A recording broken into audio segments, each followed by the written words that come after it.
Hello friends, welcome to our channel Sankalp से success पर आप सभी का स्वागत है। आज का टॉपिक है मौर्योत्तर काल या गुप्त पूर्व काल। तो चलिए आज का पहला क्वेश्चन देखते हैं। पहला क्वेश्चन है, विक्रम एवं शक सावंतों में कितने वर्षों का अंतर है? तो आपके ऑप्शन है, ऑप्शन ए 57 वर्ष, ऑप्शन बी 78 वर्ष, ऑप्शन सी 135 वर्ष, ऑप्शन डी 320 वर्ष। तो इसका आंसर क्या होगा? इसका आंसर होगा ऑप्शन सी, यानी कि 135 वर्ष। तो चलिए इसकी व्याख्या देखते हैं। उज्जैन के एक शासक विक्रमादित्य ने 57 ईसा पूर्व में विक्रम सावंत चलाया था और कुषाण शासक कनिष्क ने 78 ईसा पूर्व में शक सावंत चलाया था। इस प्रकार विक्रम सावंत और शक सावंत में 78 78 प्लस 57 बराबर 135 वर्ष का अंतर है। तो चलिए दूसरा क्वेश्चन देखते हैं। आज का दूसरा क्वेश्चन है, भारतीयों के लिए महान सिल्क मार्ग किसने आरंभ कराया? तो आपके ऑप्शन हैं, option A Kanishka, option B Ashok, option C Harsh, option D Fahien. तो इसका आंसर क्या होगा? इसका आंसर होगा ऑप्शन ए, यानी कि कनिष्क। तो चलिए इसकी व्याख्या देखते हैं। चूंकि पार्थियनों के रोम से संबंध अच्छे नहीं थे, इसलिए चीन से व्यापार करने के लिए रोम को कुषाणों से मधुर संबंध बनाने पड़े। यह व्यापार महान सिल्क मार्ग या रेशम मार्ग से संपन्न होता था। इस मार्ग को आरंभ कराने का श्रेय कनिष्क को दिया जाता है।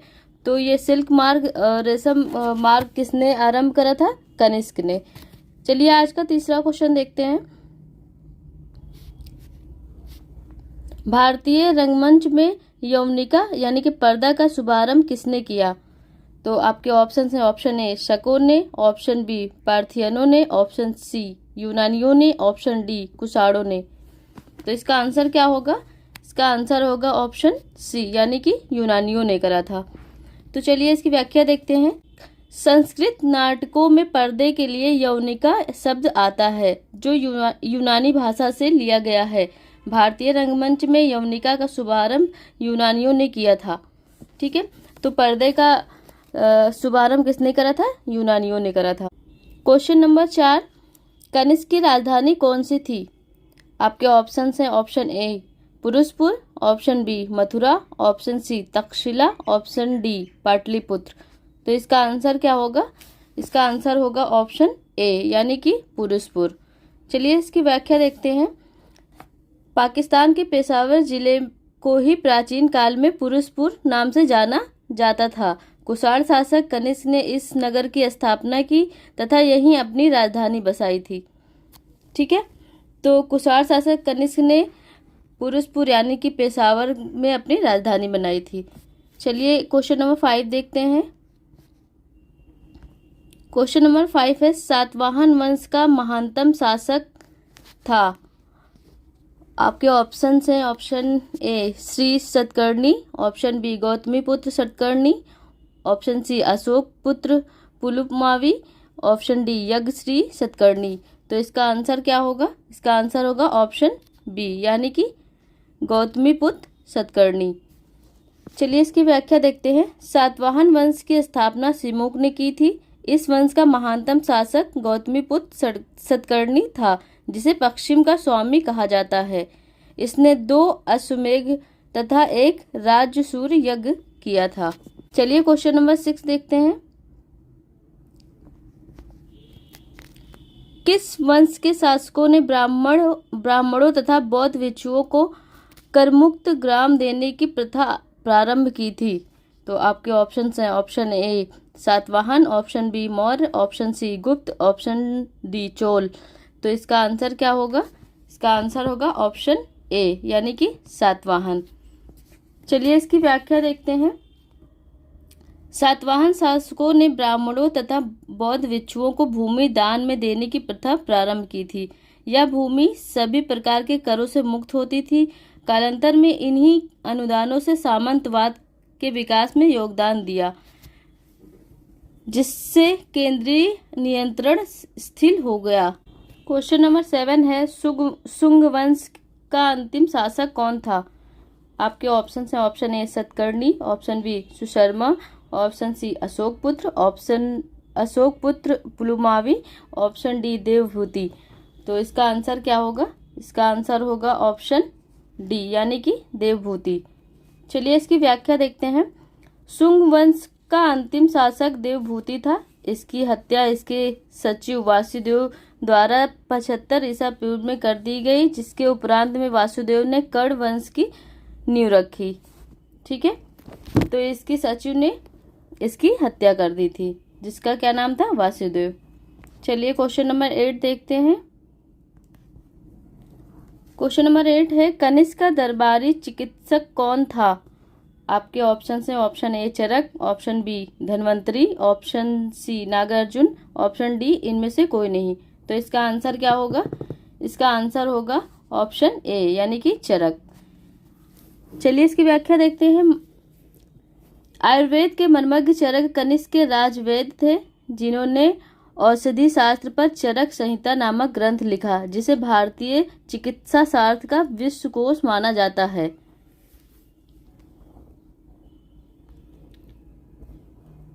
क्वेश्चन नंबर 9 है, किसने बड़े पैमाने पर स्वर्ण मुद्रा सोने की मोहर चलाई थी?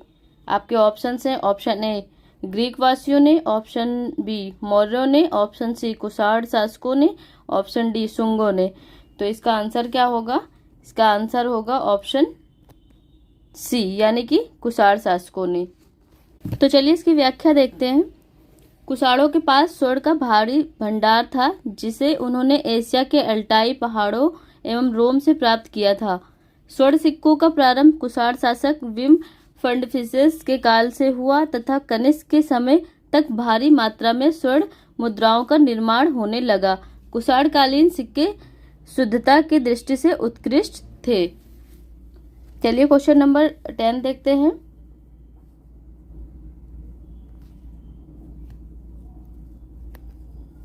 अशोक द्वितीय के नाम से किसे जाना जाता है? आपके ऑप्शंस हैं option A Samudragupta, option B Chandragupta Maurya, option C Kanishka, option D Harshavardhana. तो इसका आंसर होगा ऑप्शन सी यानी कि कनिष्क।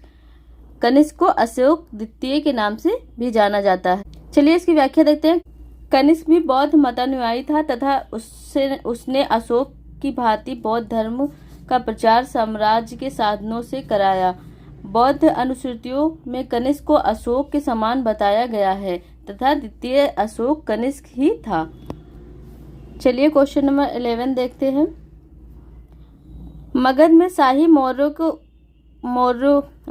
शाही मौर्यों के ठीक बाद उत्तराधिकारी कौन थे? तो आपके ऑप्शन से option A Kushan, option B Pandya, option C Satavahana, option D Shunga. तो इसका आंसर क्या होगा? इसका आंसर होगा ऑप्शन डी यानी कि शुंग। चलिए इसकी व्याख्या देखते हैं। मौर्यों के ठीक बाद मगध पर शुंग राजवंश ने शासन किया। 185 ईसा पूर्व में अंतिम मौर्य शासक बृहदत्त की हत्या करके पुष्यमित्र शुंग ने जिस नवीन राजवंश की स्थापना की है वो है शुंग नाम से जाना जाता है। ठीक है, चलिए क्वेश्चन नंबर 12 देखते हैं। सातवाहनों के अधिकतर सिक्के किस धातु के मिले हैं?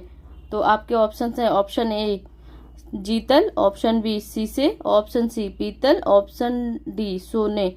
तो इसका आंसर क्या होगा? ऑप्शन सी यानी कि शीशे के। चलिए इसकी व्याख्या देखते हैं। सातवाहनों के अधिकतर सिक्के शीशे के मिले हैं। शीशे के अतिरिक्त प्रोटीन, तांबे, चांदी एवं कांसे की मुद्राओं के निर्माण के साक्ष्य भी मिले हैं। क्वेश्चन नंबर 13 है, चतुर्भुजी विष्णु के सिक्के किसने चलाए? तो आपके ऑप्शन है option A Menander, option B Demetrius, option C ह्यूबिक्स, ऑप्शन डी फंडफिसेस।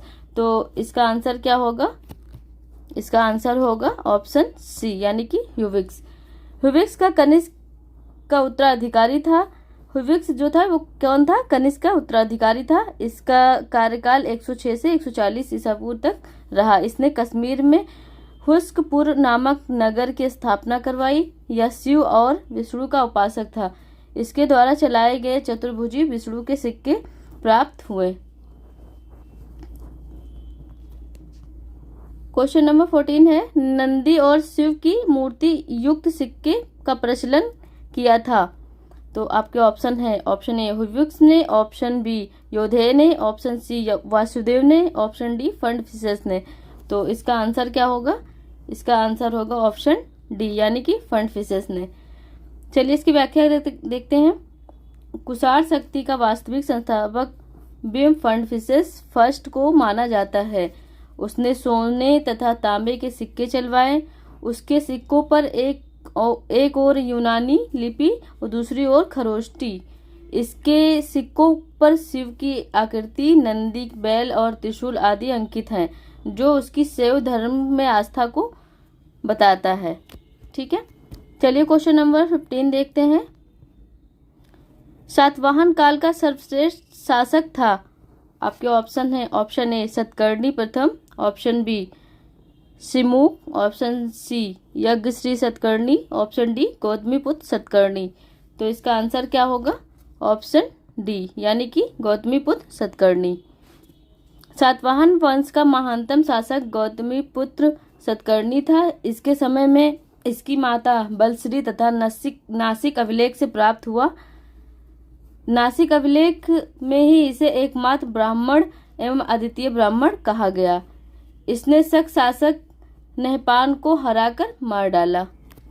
चलिए क्वेश्चन नंबर 16 देखते हैं। क्वेश्चन नंबर 16 है, कनिष्क किस साम्राज्य से संबंधित था? तो आपके ऑप्शन है, option A Ajivika, option B Bauddha, option C Mahayana, option D Hinayana. तो इसका आंसर क्या होगा? इसका आंसर होगा ऑप्शन सी, यानी कि महायान।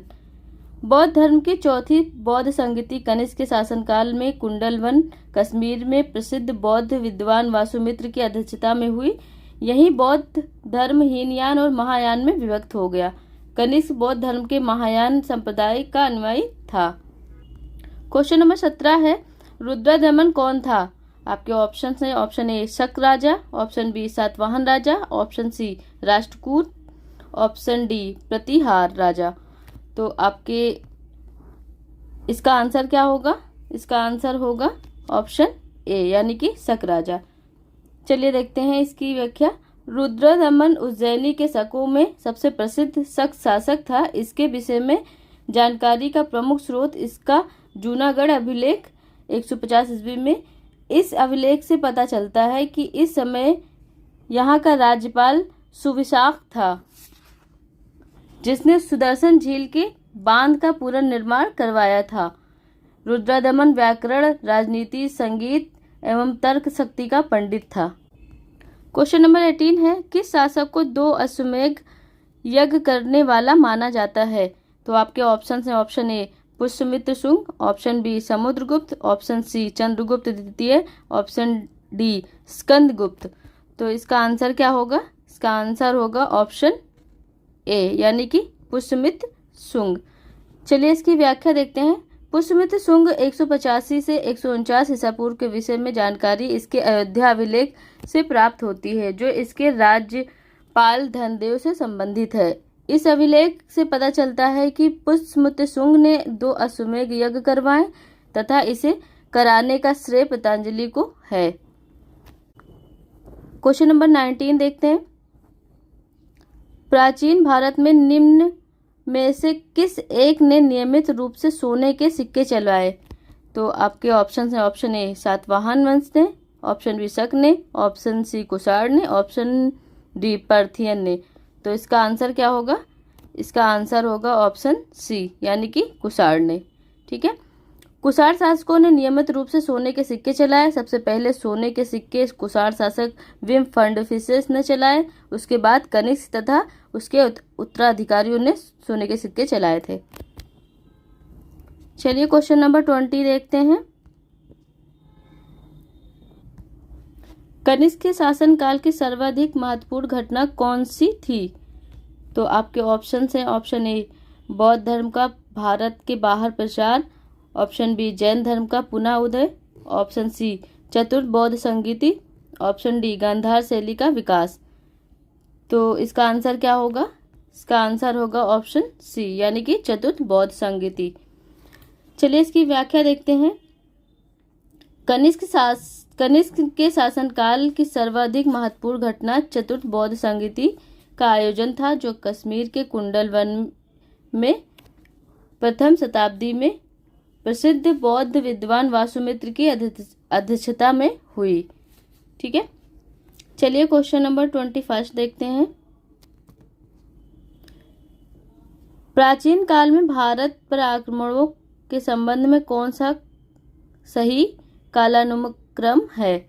तो आपके ऑप्शन है, ऑप्शन ए यूनानी शक कुषाण शासक, ऑप्शन बी यूनानी कुषाण शक, ऑप्शन सी शक यूनानी कुषाण, ऑप्शन डी शक कुषाण यूनानी। तो इसका आंसर क्या होगा? इसका आंसर होगा ऑप्शन ए यूनानी शक कुषाण।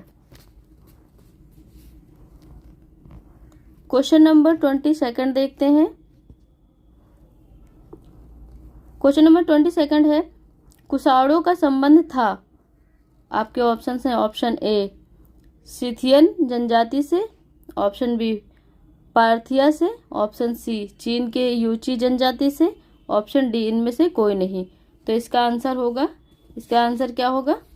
इसका आंसर होगा ऑप्शन सी, यानी कि चीन के यूची जनजाति से। पल्लों के बाद कुषाण आए, जो यूची तथा तोखरी भी कहलाए। यूची नामक कबीला 5 कुलों में बट गया था, उन्हीं में से एक कुल से कुषाण संबंधित थे। ठीक है, तो कुषाण जो थे वो यूची जनजाति से संबंधित थे। इनके पूर्वज कौन थे? यूची जनजाति, जो चीन के थे। चलिए क्वेश्चन नंबर 23 देखते हैं। क्वेश्चन नंबर 23 है, गांधार कला को कहा जाता है।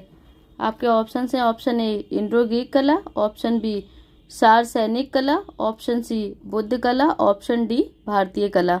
तो इसका आंसर क्या होगा? इसका आंसर होगा ऑप्शन ए, यानी कि इंडो ग्रीक कला। ठीक है, तो चलिए इसकी व्याख्या देखते हैं। गांधार कला को इंडो ग्रीक कला या ग्रीक बुद्धिस्ट शैली भी कहा जाता है। इसका केंद्र बिंदु गांधार था, अतः इसे गांधार कला शैली भी कहा जाता है। इसमें बुद्ध एवं बोधिसत्वों की मूर्तियां काले स्लेटी पाषाण से बनाई गई हैं। यह यूनानी देवता अपोलो की नकल प्रतीत होती है। इसमें भौतिकता का पुष्ट स्पष्ट दिखाई पड़ता है। क्वेश्चन नंबर 24 है, शक सावंत किसने और कब शुरू किया था? तो आपके ऑप्शंस हैं, ऑप्शन ए फंड फिशेस ने 58 ईसा पूर्व में, ऑप्शन बी रुद्रदमन प्रथम ने 78 ईसा पूर्व में, ऑप्शन सी विक्रमादित्य ने 58 ईसा पूर्व में, ऑप्शन डी कनिष्क ने 78 ईसा पूर्व में। तो इसका आंसर क्या होगा? इसका आंसर होगा ऑप्शन डी, यानी कि कनिष्क ने 78 ईस्वी में। तो शक सावंत कनिष्क द्वारा 78 ईस्वी में प्रारंभ किया गया था। ठीक है, चलिए क्वेश्चन नंबर 25 देखते हैं। क्वेश्चन नंबर 25 है, हेलियोडोरस के वेशनगर अभिलेख से उल्लेख होता है। आपके ऑप्शन हैं, ऑप्शन ए संकर्षण और वासुदेव का, ऑप्शन बी संकर्षण वासुदेव और प्रद्युम्न का, ऑप्शन सी सभी 5 वीरों का, ऑप्शन डी वासुदेव का। तो इसका आंसर क्या होगा? इसका आंसर होगा ऑप्शन डी, यानी कि वासुदेव का। चलिए इसकी व्याख्या देखते हैं। हेलियोडोरस तक्षशिला के यमन शासक एंटिलकिड्स का राजदूत था, जिसने वेशनगर में वासुदेव के सम्मान में गरुड़ ध्वज की स्थापना की। तो ये रहे आज के कुछ इम्पोर्टेंट क्वेश्चन। मिलते हैं कल एक नए टॉपिक के साथ। तब तक के लिए बाय बाय, गुड नाइट, सबक है, टेक केयर।